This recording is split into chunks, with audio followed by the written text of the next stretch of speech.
Hello everyone, welcome to my YouTube channel. और आज के सेशन में मैं आपको पूरा एक्सप्लेन करने वाला हूं कि जो बिहार का कास्ट सेंसस आया है उसके बारे में सब कुछ। इस वीडियो को देखने के बाद आपको एक भी डाउट नहीं बचेगा। वो बहुत ही डिटेल में एक्सप्लेन करने वाला हूं और क्या क्या एक्सप्लेन करने वाला हूं वो चीज देखो मैं यहां पे पहले ही बता देता हूं। टॉपिक्स टू बी डिस्कस्ड, एक तो ये न्यूज में क्यों है, उसके अलावा ये जो what kind of caste data is published in the census, इसमें किस तरह के डेटाज हैं वो भी हम देखेंगे। How often the demand for a caste census has been made, कब कब आती है डिमांड, खासकर से इलेक्शन के टाइम आती है, ध्यान रखना ये चीज। उसके अलावा what has been the current government system, यहां करंट गवर्नमेंट का मतलब क्या है, जो सेंट्रल गवर्नमेंट है उसके बारे में।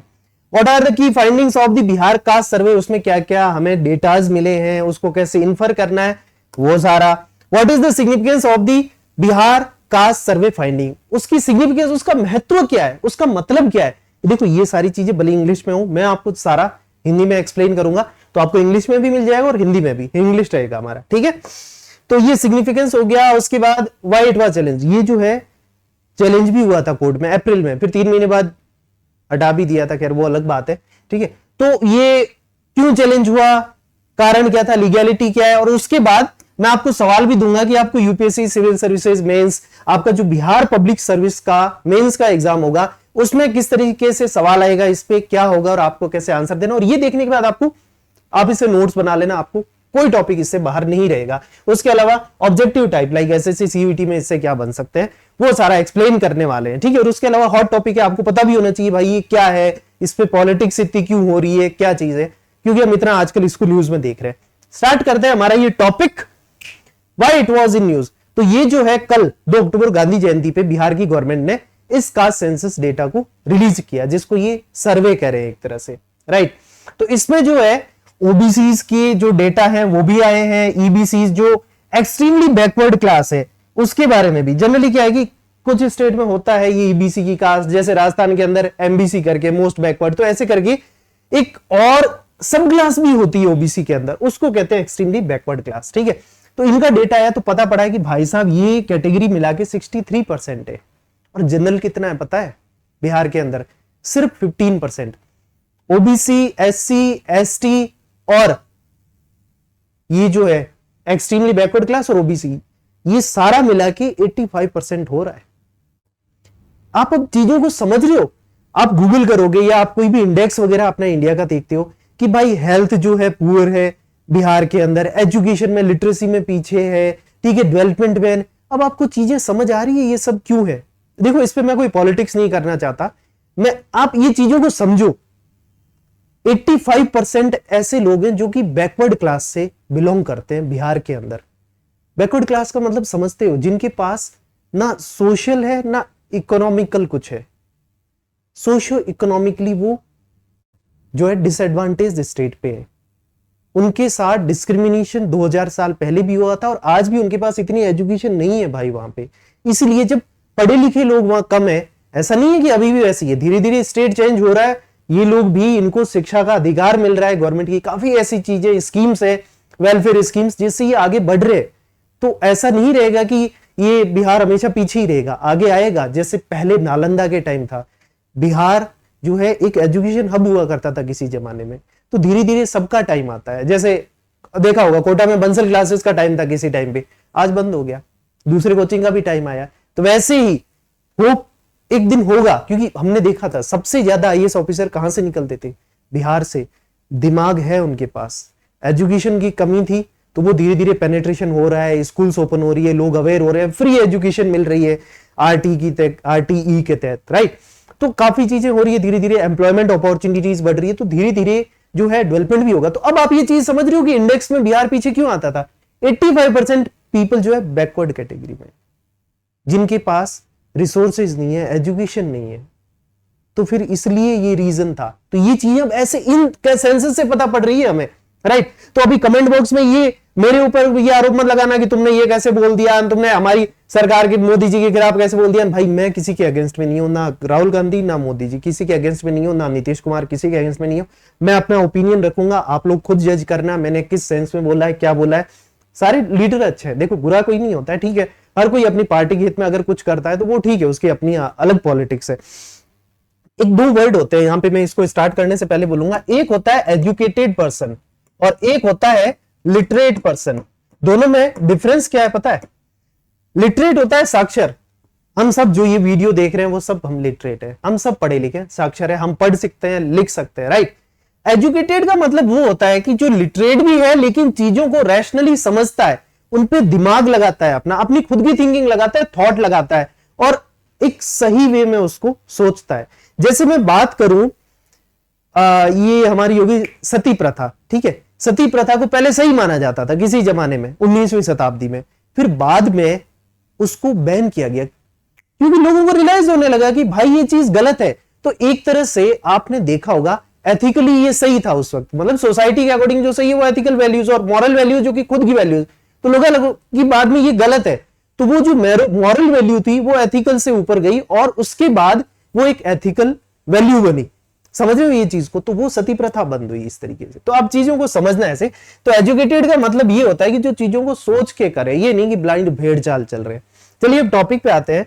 सो the number stand in contrast to the quantum of the reservation which is 27% जो है ओबीसी का रिजर्वेशन है एजुकेशनल इंस्टीट्यूट और गवर्नमेंट जॉब्स में।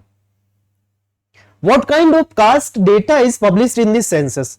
तो देखो जो भी सेंसस हमारा होता था 1951 से पहले, ठीक है, तो उनमें क्या होता था जनरली कि पहले आता था कास्ट सेंसस का, लेकिन फिर बीच में बंद किया गया, ये बोल गए कि भाई इसमें खर्चा बहुत हो रहा है।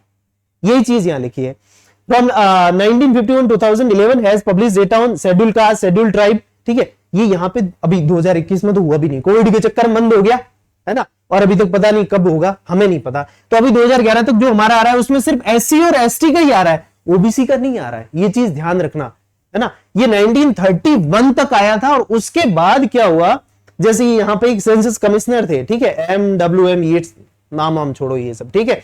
तो इन्होंने 1941 वाला जो सेंसस था कास्ट बेस्ड, उसमें ओबीसी का डेटा ही नहीं दिया और इन्होंने क्या बोला, कॉस्टली टेबल, कि भाई इसमें खर्चा बहुत होता है तो इसलिए हम सिर्फ SC ST का ही रखेंगे, ये सब छोड़ने वाले हैं। आगे देखते हैं और क्या चीज है। How often has the demand for a caste census been made? भाई सीधी सी बात है, कास्ट सेंसस के लिए कब आएगी? इलेक्शन नजदीक आ रहा है, कोई टॉपिक चाहिए, हमें वोट चाहिए, तो भाई सब करेंगे, ठीक है, और लोग फायदा भी उठाएंगे उस चीज का, राइट।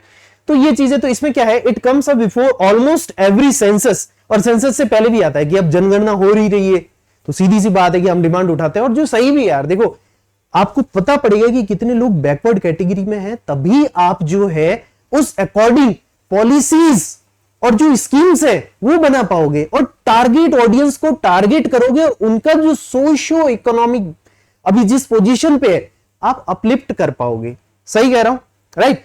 तो इसीलिए ये डेटा भी जरूरी होता है। हमें आप पता ही नहीं है इंडिया में भाई साहब गरीब कितने, आप जो है पॉवर्टी एस्टिमेशन नहीं निकाल रहे हो, हमें पता ही नहीं कितने गरीब है, तो फिर आप क्या, आपके हाँ भाई हमारे पास पैसा है, सबके पास पैसा होगा, हम 2 टाइम खाना खा रहे हैं तो सब खा रहे होंगे। लगता है हमें कि अरे भाई आज के टाइम पे यार की बैच कौन नहीं ले सकता, भाई क्या बाइक कौन नहीं ले सकता, ये तो नॉर्मल चीज है। भाई नहीं ले सकते, लोगों को 2 टाइम का खाना भी नहीं मिल रहा होगा प्रॉपर, इसलिए डेटा जरूरी होता है हर चीज का।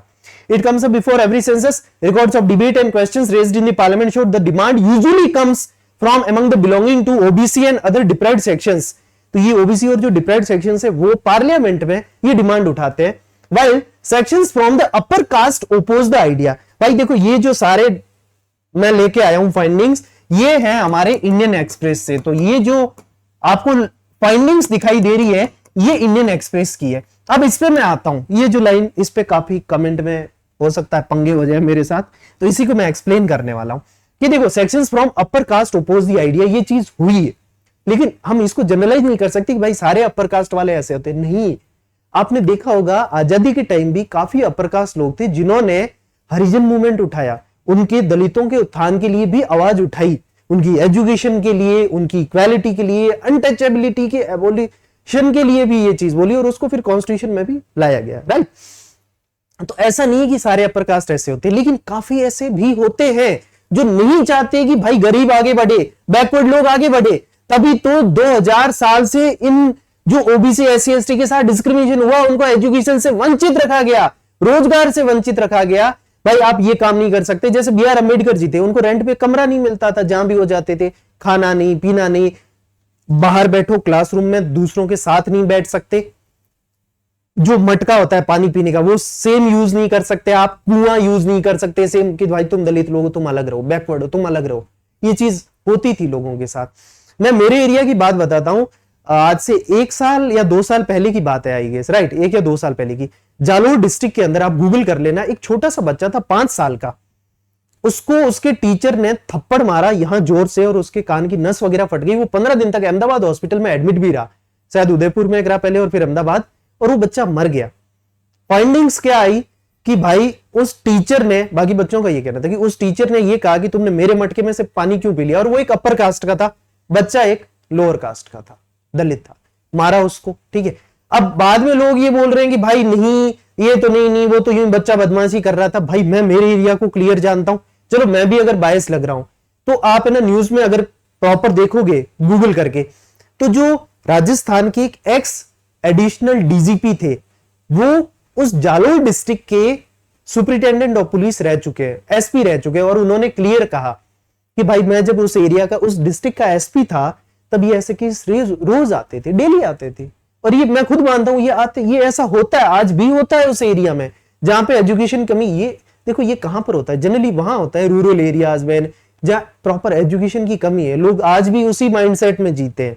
तो ये चीजें आज भी चल रही है ऐसे लोग दुनिया में, आप अपने एरिया में भी देखते होंगे, चाहे इंडिया के किसी भी कोने में चले जाओ, ये चीजें आज भी है।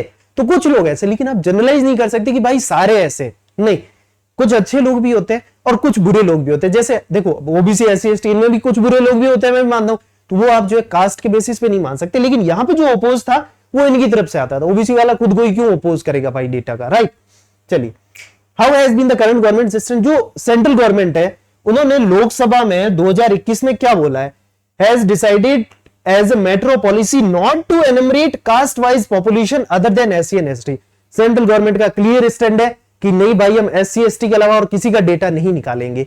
इवन जो सोशियो इकोनॉमिक कास्ट सेंसस हुआ था 2011 में, उसका डेटा भी आज तक रिलीज नहीं किया गवर्नमेंट ने। कह रही है कि नहीं उसमें एनोमलीज हैं, कुछ गलतियां हैं, एरर है, ये है वो है, फलाना ढिमकाना, आज तक वो पब्लिक नहीं हुई है।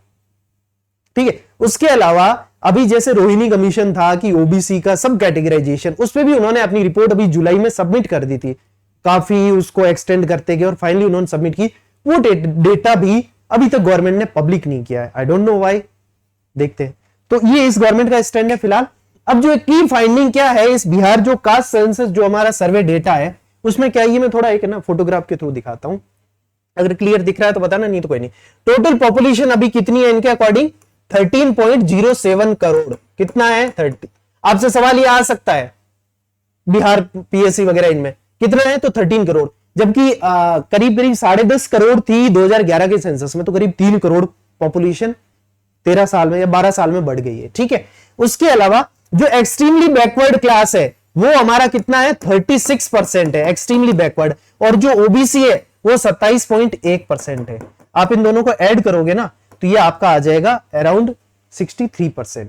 ठीक है, और उसके अलावा सबसे ज्यादा जो कास्ट है वो है यादव है, और यादव की पॉपुलेशन है 14.27%, अराउंड 14.25। ठीक है, ये इतने यादव है, सबसे ज्यादा जो पॉपुलेशन है वो यादव की है।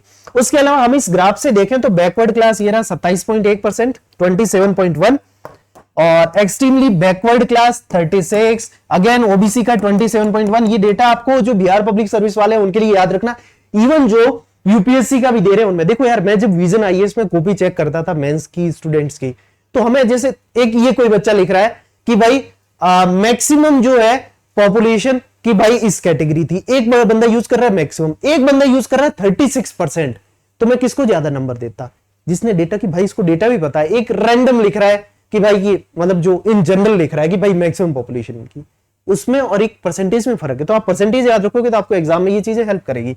फिर शेड्यूल कास्ट इसका है 18.7% दिखा रहा है, शेड्यूल ट्राइब का 1.7% है, और जो अनरिजर्व्ड है वो है 15.5%। तो ये डेटा है कुछ। फिर आगे what are the key finding of the Bihar caste survey, तो इसके अकॉर्डिंग जो है the EBCs extremely backward class कितने हुए, 4,70,80,514 इंडिविजुअल और 36.01%। ओबीसीज कितने हैं, ओबीसीज है 3,64,63,936 जो कि 27.12% है। उसके अलावा शेड्यूल कास्ट कितने, 2,56,000 89,820, दैट इज 19.65%। शेड्यूल्ड ट्राइब की अगर मैं बात करूं बेटा, तो ये है हमारे 21 लाख हुए, हाँ 21,99,361, दैट इज 1.68%, 1.5% ही है शेड्यूल्ड ट्राइब, ठीक है।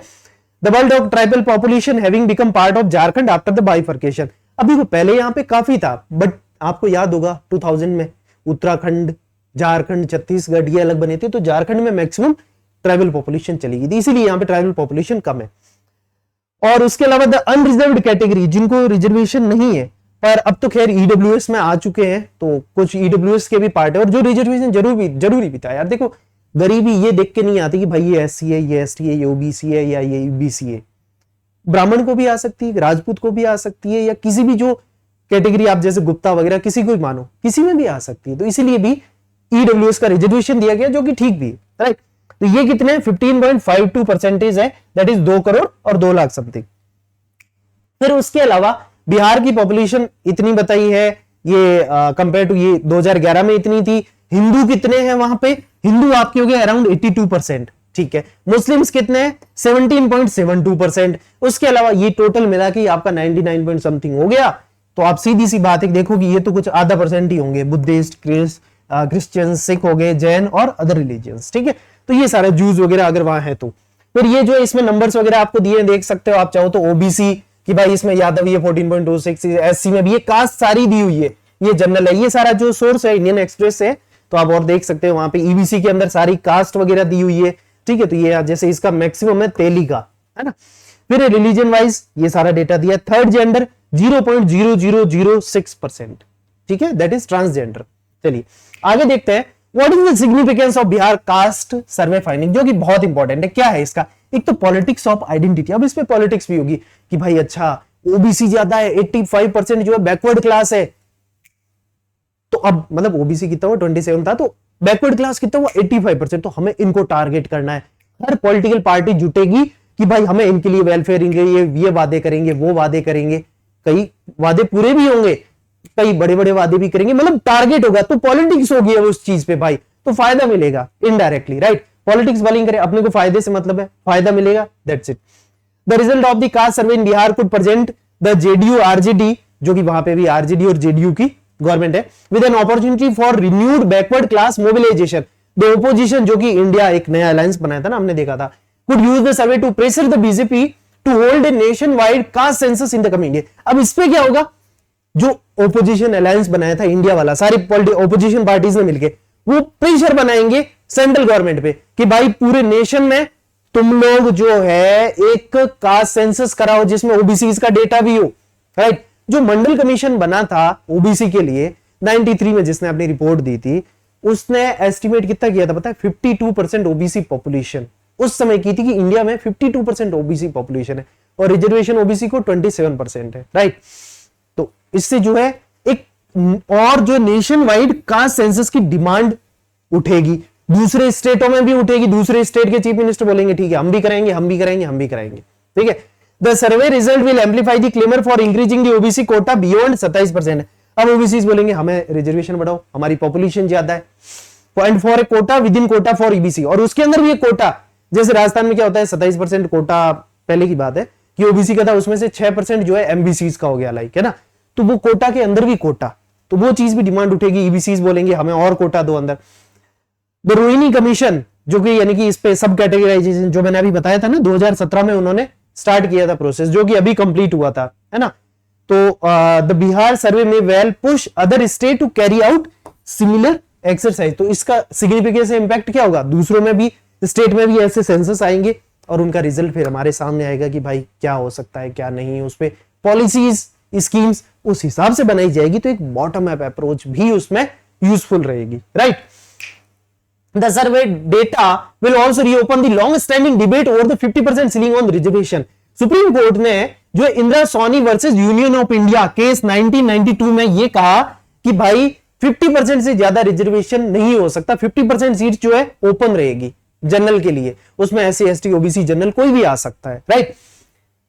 क्यों, ये रीजन क्यों दिया था, उसमें ये दिया था कि भाई जो है एफिशिएंसी एडमिनिस्ट्रेशन में रहे। अब ये कि सब रिजर्वेशन से आ जाएंगे, कई बार हम देखती भी है कि भाई 100 में से 10 नंबर ले आए, नेगेटिव में नंबर ले आए, फिर भी सिलेक्शन हो गया, ऐसा होता है। तो भाई अब वो बंदा, उसको कुछ आता ही नहीं। एक बंदा 80 नंबर लाके भी सिलेक्शन नहीं हुआ, एक बंदा 5 नंबर लाके सिलेक्शन ले लिया। तो अब वो बंदा अगर जाता उस जॉब पे, तो सीधी सी बात है कि उसके पास नॉलेज ज्यादा है, वो अच्छे से काम करता। अब इसको 5 नंबर तो भाई कोई तुक्का मार के लाए तो भी ला सकते हैं, तो उससे क्या होता, अब वो जाएगा, उसको नॉलेज है नहीं, वो कैसे काम करेगा नहीं पता। तो जो एफिशिएंसी है एडमिनिस्ट्रेशन की, प्रशासन की जो एफिशिएंसी मतलब की दक्षता है, वो कम होगी। इसीलिए ये बोला कि भाई कुछ लोग ही हो, मतलब 50% तक रिजर्व कर लो, बाकी 50% ओपन रहे, कि भाई ताकि क्या है कि एफिशिएंसी भी दिखाई दे। तो ऐसा भी नहीं है कि भाई ये एफिशिएंसी उससे डाउन होगी, बट कहीं कहीं जो है कॉम्प्रोमाइज हो सकती है, जैसा कि हम कई बार देखते भी है, राइट। तो अब ये जो है बाय स्टेट्स टू ब्रीच, ठीक है, ब्लॉक सेवरल स्टेट। अब उसमें क्या किया, कई बार जैसे जाटों ने आरक्षण मांगा, मराठों ने आरक्षण मांगा, गुजरात में पटेलों ने आरक्षण मांगा।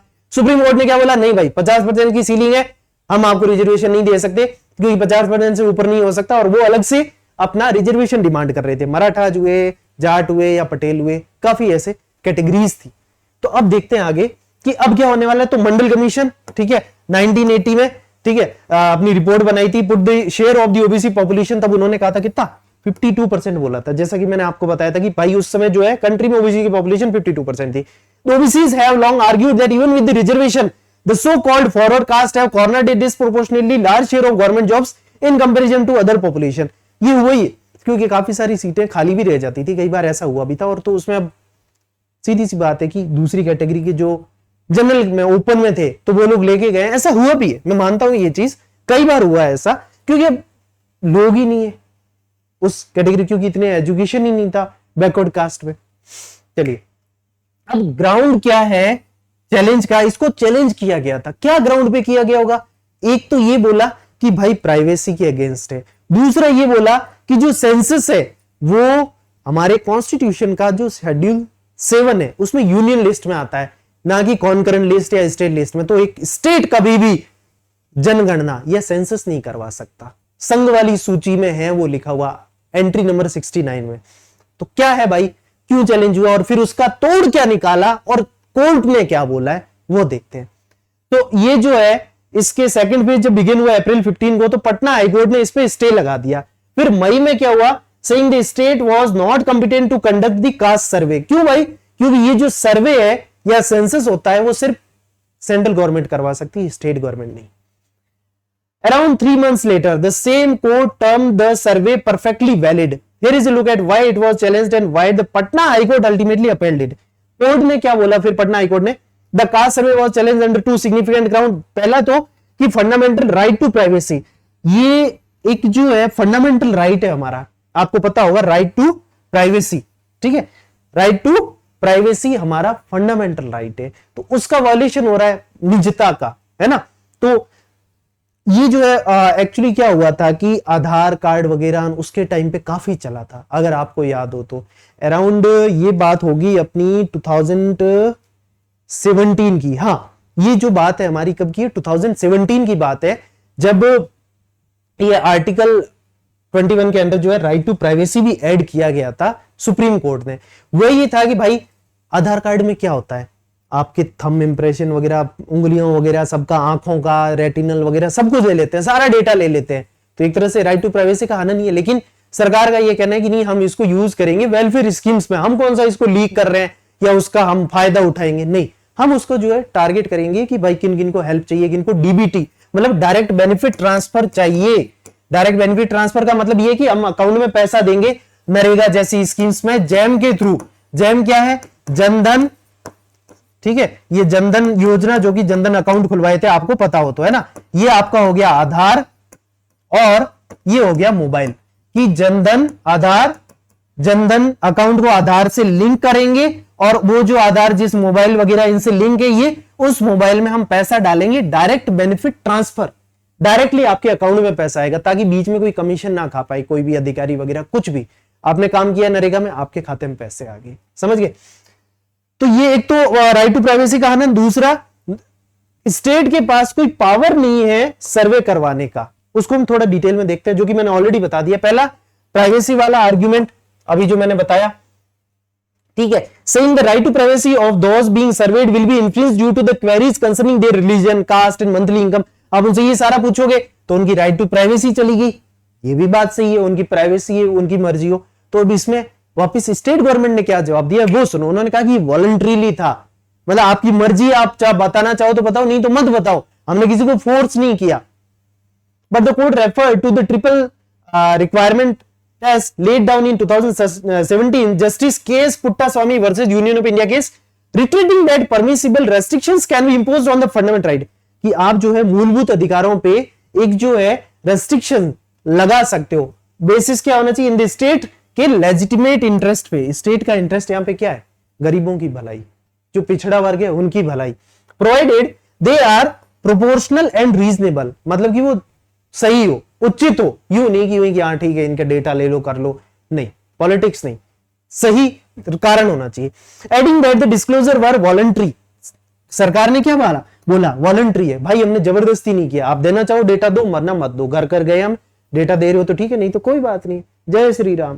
ठीक है, चलिए, हाँ अब मैंने जय श्री राम भी बोल दिया, प्लीज कोई मुझे कमेंट में भाई लड़ाई मत करना। चलिए, aim that bringing forth development schemes for the identify backward classes, जो कि मैंने कहा इसका फायदा यही होने वाला, यही चीज है कि जो भी स्कीम्स है वो हम उनको टारगेट करते हुए बनाएंगे। The court clarified that the data collected was not for taxing, के इनसे हम डेटा जो भी लिए उनसे हम कोई टैक्स नहीं लगाने वाले हैं कि भाई इनके पास तो अच्छा इतनी इनकम है हम इन पे टैक्स लगाएंगे, या ब्रांडिंग करना, या लेबलिंग करना, या ऑस्ट्रेसाइजिंग, तिरस्कार करना, राइट, इंडिविजुअल और groups, but to identify the economic, educational and other social aspect of different communities, classes, groups which require further action by the state for their upliftment। उनके उत्थान के लिए हम क्या क्या कर सकते हैं? कौन सा उत्थान?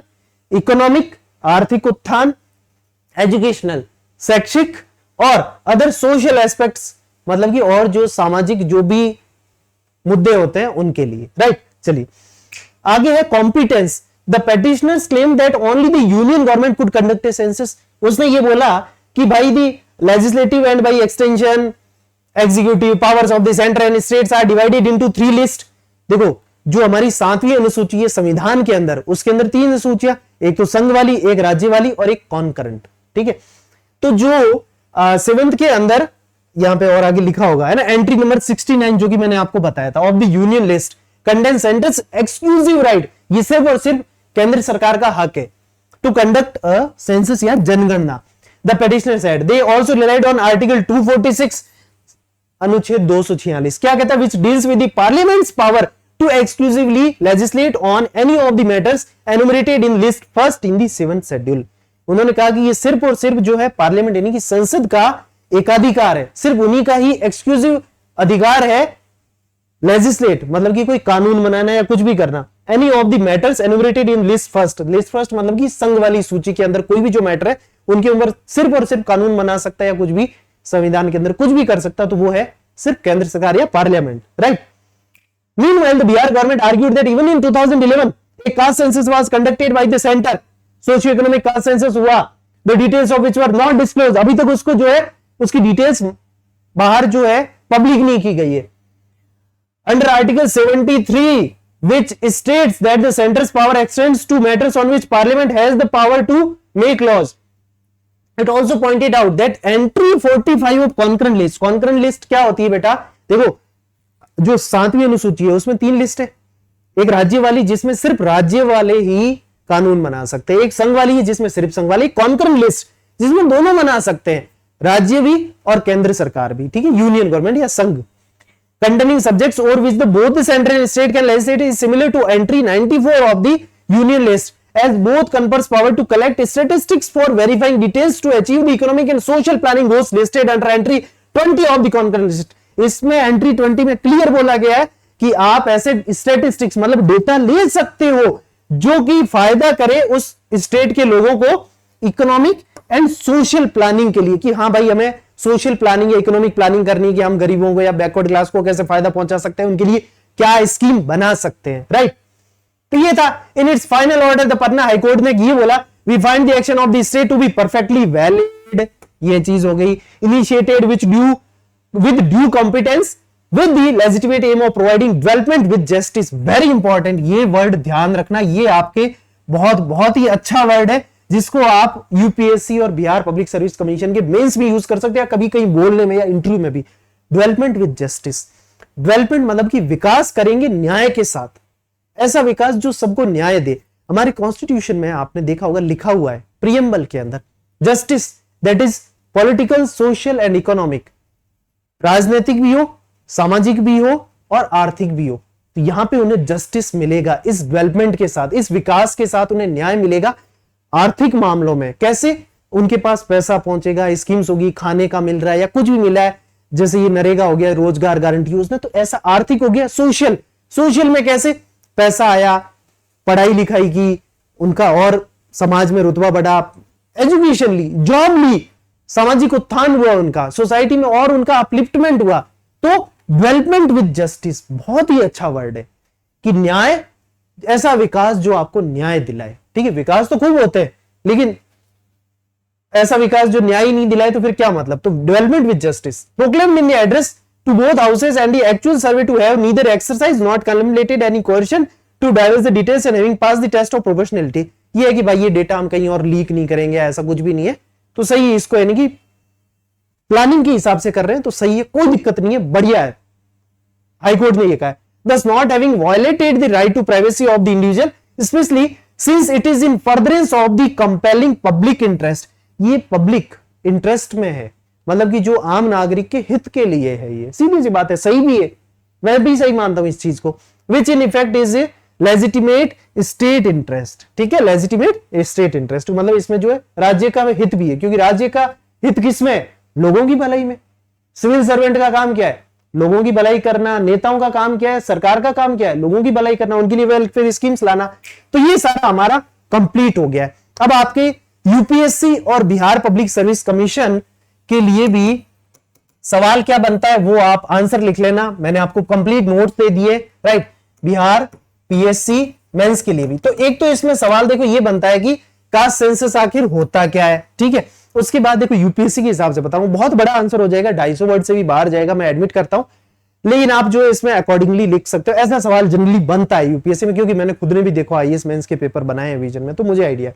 सो discuss the legality of it in context of power of A state government. अभी हमने देखा कि क्या ये लीगल है या नहीं है, क्योंकि कोर्ट में चैलेंज हुआ, फिर हाई कोर्ट ने क्या ऑर्डर दिया। तो ये भी एक अच्छा सवाल बनता है, क्या कॉम्पिटेंस है, एक स्टेट गवर्नमेंट कॉम्पिटेंट है इस पे लेजिस्लेशन के लिए, या ऐसा कर सकता है।